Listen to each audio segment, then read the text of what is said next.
നമസ്കാരം. മുഖ്യമന്ത്രി നിയമസഭയിൽ പറഞ്ഞ പ്രസ്താവന അത്യധികം വേദനിപ്പിച്ചെന്ന് പത്തനംതിട്ടയിൽ പോലീസ് അതിക്രമത്തിനിരയായ സിത്താര. പരാതിക്കാരിയായ താൻ ഉൾപ്പെടെ ബാറിലെത്തി പ്രശ്നമുണ്ടാക്കിയെന്ന തെറ്റായ റിപ്പോർട്ട് നൽകി മുഖ്യമന്ത്രിയെ തെറ്റിദ്ധരിപ്പിക്കുകയാണ് ചെയ്തത്. വിഷയത്തിൽ സത്യസന്ധമായ അന്വേഷണം വേണമെന്നും സിത്താര ആവശ്യപ്പെട്ടു.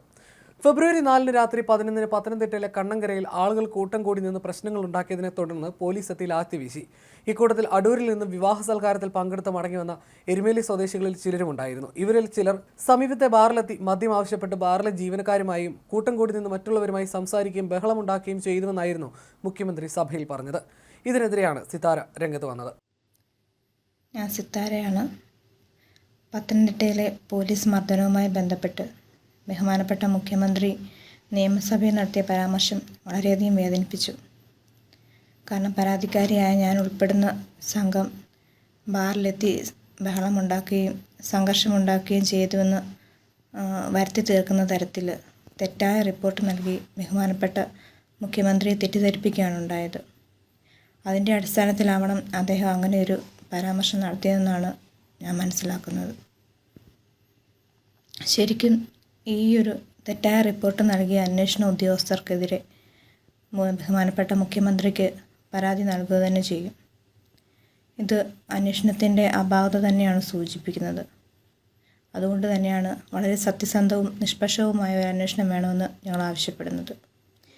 നിലവിൽ ജില്ലാ ക്രൈംബ്രാഞ്ചിൻ്റെ കീഴിലാണ് ഈ കേസ് ഈ അന്വേഷണം നടക്കുന്നതെന്ന് അറിയുന്നു. എങ്കിലും FIRൽ പ്രതികളായിട്ടുള്ളവരുടെ പേര് ഉൾപ്പെടുത്തിക്കൊണ്ട് തന്നെ ഒരു FIR ഇട്ടതിന് ശേഷം അന്വേഷണം നടത്തണമെന്നാണ് ആവശ്യപ്പെടാനുള്ളത്. ശരിക്കും ഈ ഒരു പരാമർശം കൊണ്ട് വളരെയധികം ബുദ്ധിമുട്ടുണ്ട്. കാരണം ഒരു സ്ത്രീ ആക്രമിക്കപ്പെട്ടതാണ്. അകാരണമായി പോലീസിൽ നിന്ന് മർദ്ദനം ഏൽക്കേണ്ടി വന്നതാണ്.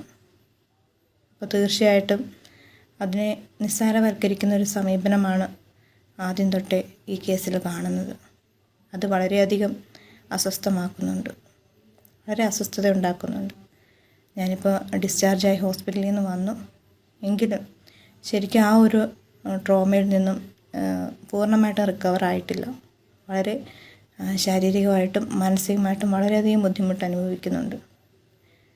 എന്നെ സംബന്ധിച്ച് ഞാനൊരു ഇൻഫെർട്ടിലിറ്റി ട്രീറ്റ്മെൻറ്റ് എടുത്തുകൊണ്ടിരിക്കുന്ന ആളാണ്.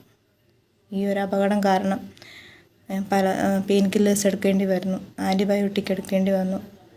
തീർച്ചയായിട്ടും എൻ്റെ ആ ഒരു ട്രീറ്റ്മെൻറ്റിനെ തടസ്സപ്പെടുത്തുന്ന അല്ലെങ്കിൽ അത് നിർത്തിവെക്കേണ്ട ഒരു സാഹചര്യം. അതുപോലെ തോളിൻ്റെ എല്ലിന് ഒടിവുണ്ട്. 2 മാസം റെസ്റ്റ് വേണ്ടതാണ്. ഈ ഒരു സാഹചര്യങ്ങളിൽ ഞാൻ ഉൾപ്പെടേണ്ട ഒരുപാട് കാര്യങ്ങളിൽ നിന്ന് എനിക്ക് വിട്ടു നിൽക്കേണ്ടി വരുന്നു. പ്രധാനമായിട്ട് ജോലിക്ക് പോകാൻ സാധിക്കില്ല. വളരെ ബുദ്ധിമുട്ടുണ്ടാക്കുന്നുണ്ട്. എനിക്ക് വേണ്ടിയിട്ട് 2 പേര് കൂടെ നിൽക്കേണ്ട അവസ്ഥ. കാരണം ഇരിക്കാനോ കിടക്കാനോ ഒന്നും പറ്റാത്തൊരവസ്ഥയാണ്. ശരിക്കും വളരെയധികം ബുദ്ധിമുട്ടുണ്ട്. അതിനോടൊപ്പം ഇങ്ങനെ ഒരു സാഹചര്യത്തിൽ അല്ലെങ്കിൽ ഇങ്ങനെ ഒരു മാനസികാവസ്ഥയിൽ ഇരിക്കുമ്പോഴാണ് നിയമസഭയിൽ ഇങ്ങനെ ഒരു പരാമർശം കൂടി കേൾക്കേണ്ടി വന്നത്. തീർച്ചയായിട്ടും നിയമ നടപടികളുമായിട്ട് മുൻപോട്ട് പോകാൻ തന്നെയാണ് തീരുമാനിച്ചിരിക്കുന്നത്. കാരണം ആക്രമിക്കപ്പെട്ടതിൻ്റെ ആഘാതം അത്രത്തോളം നമുക്ക് ഇപ്പോൾ അനുഭവിക്കുന്നുണ്ട്.